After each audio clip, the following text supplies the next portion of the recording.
As a scientist, I must say that the size doesn't always matter. Let's talk about the ZOE Big If study. Hello, I'm Dr. Sam, this is Dr. Sam's Health, and today I'm making possibly my last video on intermittent fasting. I've already made 3 in the last couple of weeks.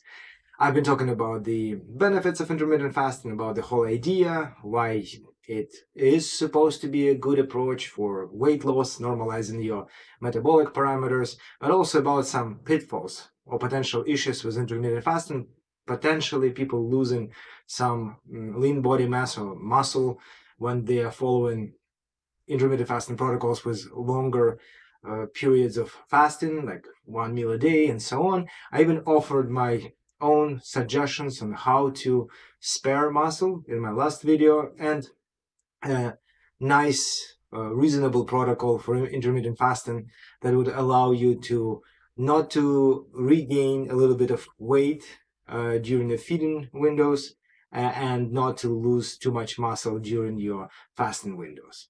Hope you found them useful. And in the last video, I kind of announced that I would like to talk about one particular study that is called the ZOE Big If study. I think it's a very cool name for the study because it's the IF stands for intermittent fasting. And this study was popularized recently, and I've watched a couple of YouTube videos with the study authors talking about intermittent fasting and the outcomes, and I literally feel compelled and obliged to talk about it today. Before I begin, I have to make my regular disclaimers, which are: first, I'm a medical doctor, but I do not provide any kind of medical advice here on YouTube or on internet in general. I do have my website, drsamshealth.com. Check it out. It has, like, in my opinion, a lot of information for people who want to lose weight, who want to improve their health overall. But again, I don't give any kind of medical advice there too. The next thing is, I do express certain opinions here, of course, but these opinions are solely mine. They are not necessarily represented the opinions of my governing bodies, my universities, my colleges, my profession, psychiatry, or medicine in general. And today I've got the third disclaimer. Since I'm going to talk about a published study, I'm going to do a critical appraisal of this study based on the limited information that I have. And I must say that some people might take it as I'm being very critical, which is something I'm trying to prevent. I don't want to sound critical, but it's a critical appraisal, okay? Also, I would like to say that in general, over the course of many years of my life, I've been following different intermittent fasting protocols. I have been talking about intermittent fasting in my book. I've made several videos, and I hope that you see that I do understand the intrinsics of intermittent fasting. I'm not against it. I'm not criticizing intermittent fasting. I'm just genuinely invested in that. And what I'm trying to do is just trying to make sure that everybody who learns about this study has a good chance of having somebody like myself actually helping with the interpretation of the data, the scientific methodology, and so on. So, having said that, I've got the study here on my iPad. I don't want to post it as a part of the video just because I don't want any kind of copyright strikes or issues. I will definitely add the link to the abstract to the description for this video. And I must say that it's just an abstract. Unfortunately, I couldn't find any kind of like full research articles. I hope that eventually they will publish something like this so that we'll get more information. Also, this abstract is in a public domain, so anybody can access it and make their own conclusions.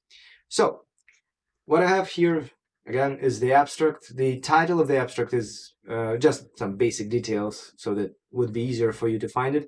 10-hour time-restricted eating, TRE, is associated with improvements in energy, mood, hunger, and weight in free living settings. The ZOE Big If study.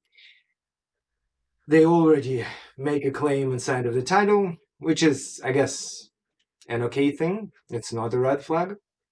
Obviously, the abstract contains the names of the authors, their affiliations, and they are affiliated with the Department of Nutritional Sciences of King's College London, which is a very reputable organization, and a company called ZOE Ltd, also located in London.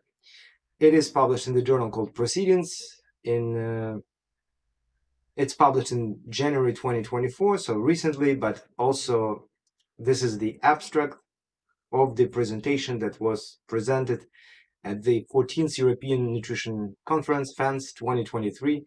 My understanding it was published in November, not published, presented in November 2023. Just some basic information. Let's talk about the actual study. So my understanding is that the authors or one of the contributors is a company called ZOE Ltd. And the ZOE has a ZOE Health Study smartphone app, which allows users to do a number of things. Actually, I'm not sure what exactly it allows them to do, but it has something to do with nutrition and health. And this company essentially wanted to use their audience, which is pretty large. They have 246,000 users, active users, to conduct nutritional research. I think that is actually a great idea, though even at that point, there is a bit of a red flag. And it has nothing to do with commerce, by the way. It just has something to do with the fact that people who are active subscribers of a health-related app, they are also quite different from general population. These are people who are interested in certain things, like intermittent fasting, or other like diets or nutritional protocols that will help them to achieve like better metabolic health, lose weight, deal with certain conditions, and so on. So that's the first red flag. I would call it selection bias. The next thing is what I learned from the abstract is that they pretty much made a call and said, like, guys, would you like to participate in 3-week intermittent fasting study? And approximately 60% of their users actually volunteered to participate in this study, which is quite impressive, and I would like to congratulate the authors on that. So the number that they provide is 148,374 users. We don't need this kind of precision, but approximately 148,000 people signed up, which is amazing. And at this point, when I was listening to the authors, they were talking about how important is the fact that, they have such a huge sample size. So there are actually several red flags here already. First of all, the second red flag for this study would be the fact that all these people who signed up to participate in intermittent fasting, they signed up for a specific protocol, and it shows that they are interested in this specific protocol. So it's, again, selection bias number 2. And it just kind of goes along with the general idea that these people who are active users of the app, they're already invested in some sort of health improvement ideas, which is not a bad thing on its own, but this study has already a couple of red flags that are related to the fact that the subpopulation of people who were selected here, they're very different from a random person that you meet on the street, or should be. Anyhow, that's the first thing. The second thing is that they don't have a control group. There is no randomization between groups. We just have a group of people who are signing up for a relatively short study. It is based on subjective measures, in my understanding, of self-report measures, and it is a smaller red flag, believe it or not. In my opinion, it's, we use a lot of self-reported measures, or a lot of subjective measures. Like, I'm a psychiatrist. In psychiatry, we use a lot of clinical scales that are clinical scales. They are designed to provide us with certain quantification of depressive symptoms or anxiety. But in the majority of cases, there's people answering questions about how they feel. And it does give us a certain number. But again, these things are just in many cases, they create illusion of objectivity, whereas this is just quantifiable subjective information. And recently I made this video about intermittent fasting being associated with heart attacks, and there was another study there, actually a huge government-sponsored study, NHANES, NANES, at least I pronounce it this way, and it was total BS, right?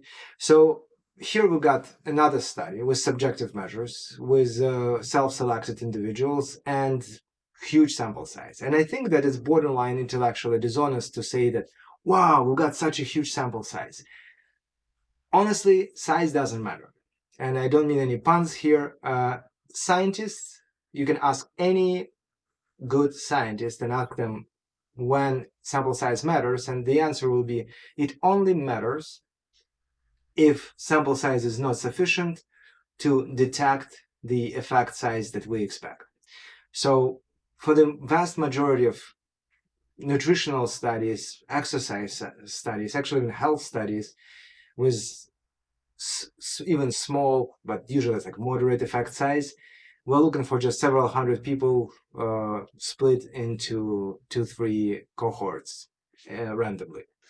And the authors would be actually much, much better off, in my opinion, by just like randomly selecting large group of people. I'm talking about like several hundred subjects, and offering them to go on intermittent fasting or treatment as usual protocol. And that would be everything that you need to do. You would get much, much better data. And also you would hopefully be able to gather more information, more objective markers of inflammation, for example, and so on.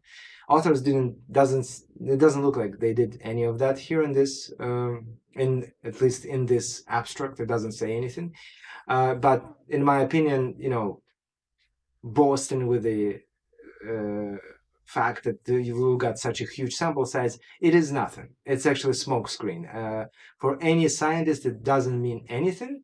But I also see how, like, lots of people who are not involved in any kind of clinical studies, never studied statistics or clinical research, for them it will mean something. And that is the part that I find to be problematic, actually.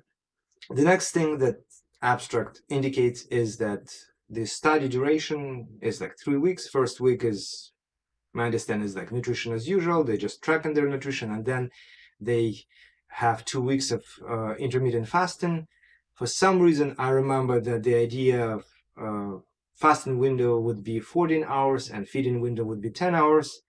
That's a little bit unusual, just because usually we're going with protocols that are like 16-8 or stricter.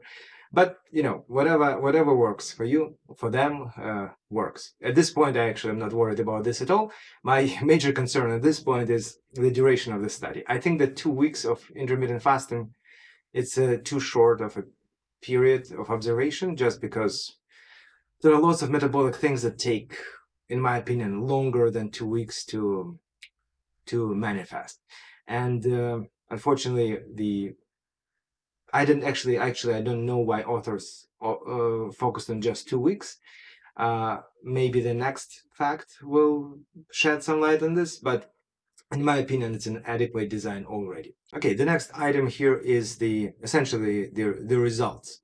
The first part of the results, which is out of 148,000 people who decided to participate in the study, made the commitment, only 37.5 thousand completed the core intervention period. Authors actually found some space here to add that the vast majority of them opted for additional weeks. But quite honestly, the fact that 3/4 of participants dropped out of the study, whereas they are highly interested in their own health and health intervention and health research, made a commitment to participate in a study that is just like 2 weeks long, which is like ridiculously short. Clearly it shows that, as one of the authors said on one of the YouTube videos, that intermittent fasting is not for everyone. Unfortunately, I agree with that, but also, as a researcher who have done some clinical trials, I know that people tend to drop out, especially with like longer protocols, which is not the case here. Sometimes people get tired, or they feel like, I made this commitment, I don't feel like continuing. And unfortunately, we will not know whether it was this study participation fatigue or intermittent fasting was not good for them.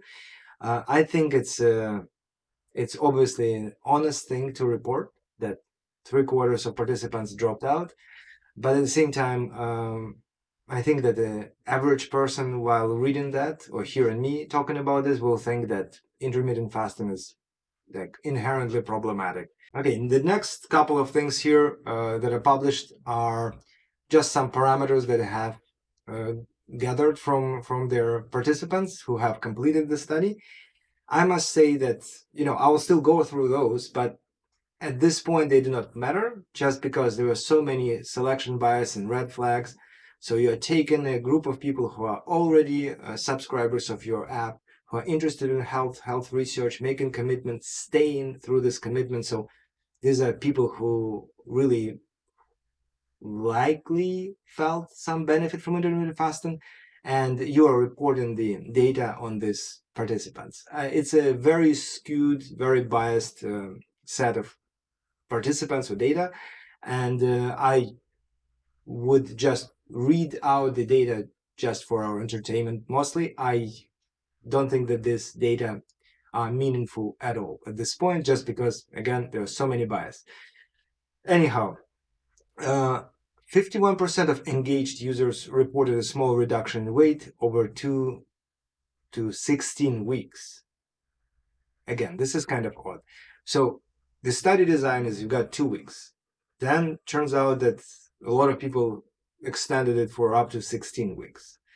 And over this up to 16 weeks, 51% of people reported some weight reduction. So it's like half and half, right? It's almost like tossing a coin.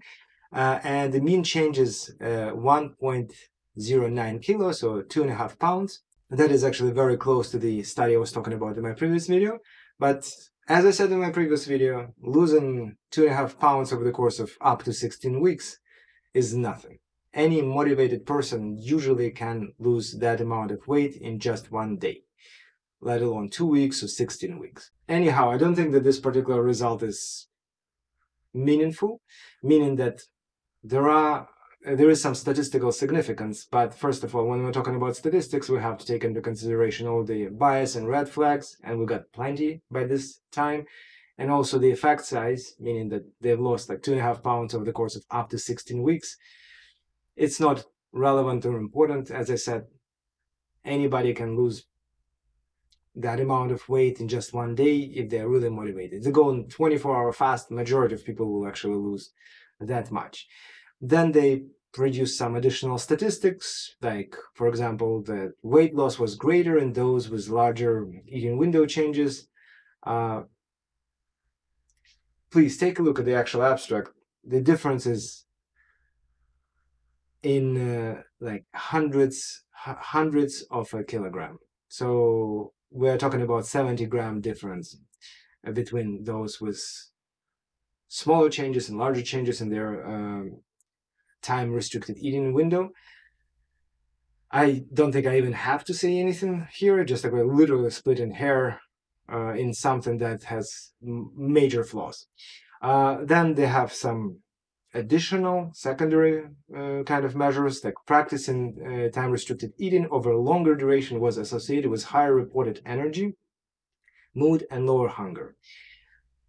Here are a number of subjective parameters that were self-reported using the app in people who are highly interested in health research, making commitment. Clearly, intermittent fasting did something for them.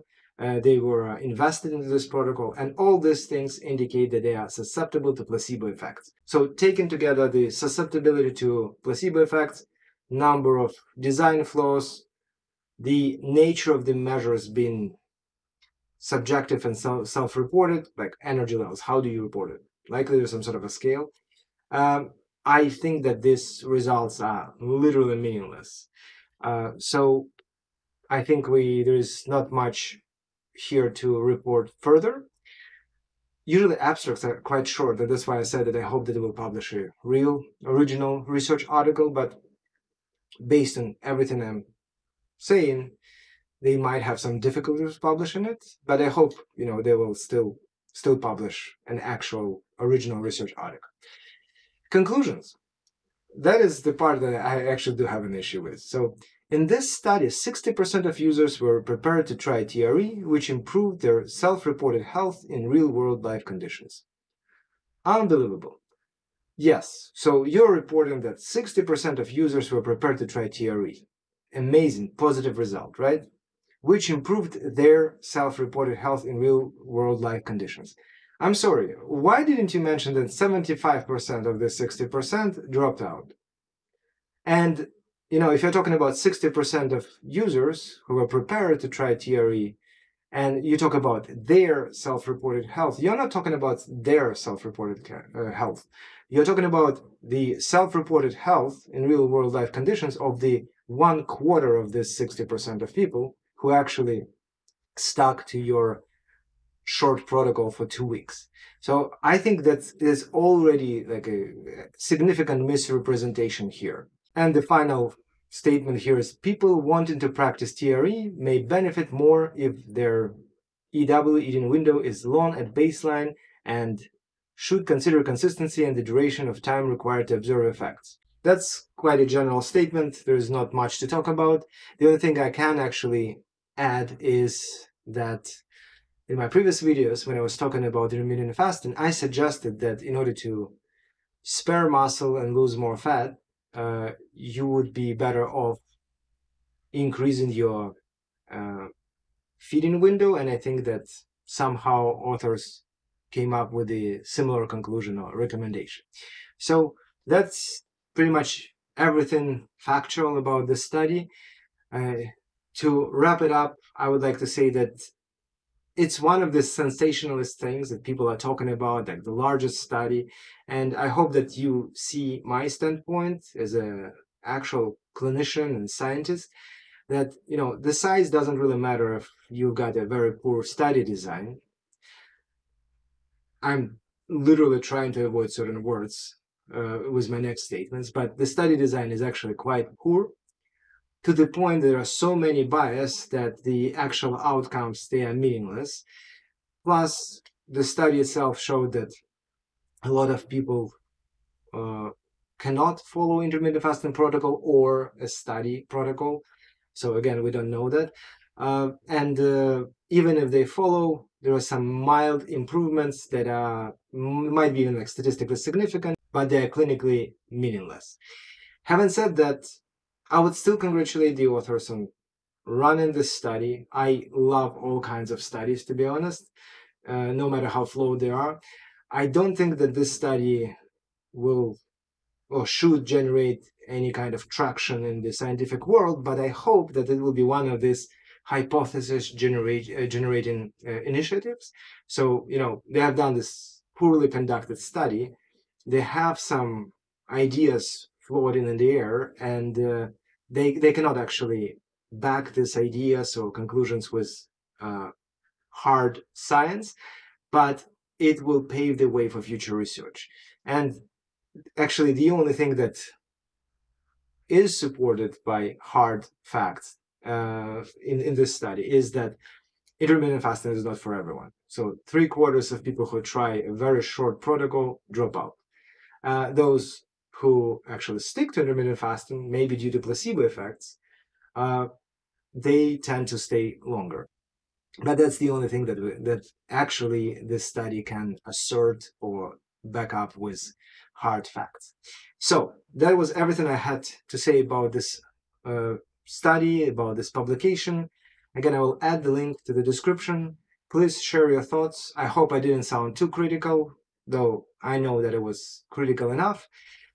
Again, I'm not against intermittent fasting. I think it has its benefits. I think that it should improve certain metabolic parameters if followed properly. And I've already given quite a few recommendations in terms of how to create your own intermittent fasting protocol, or what protocol you should follow in order to spare muscle and not to build a little bit of fat in the process of following a strict protocol, but also to essentially reap the benefits of intermittent fasting without encountering any kind of pitfalls or problematic sides of it. So that would be pretty much it. Again, If you like this kind of video, please hit the like button, subscribe, check out my website, drsamshealth.com. Check out my book. I do talk about intermittent fasting there. And that will be it for today. Thank you so much for your attention, for your time. I really appreciate them. And I'll see you in my next videos. Likely I'll be talking about keto. All the very best.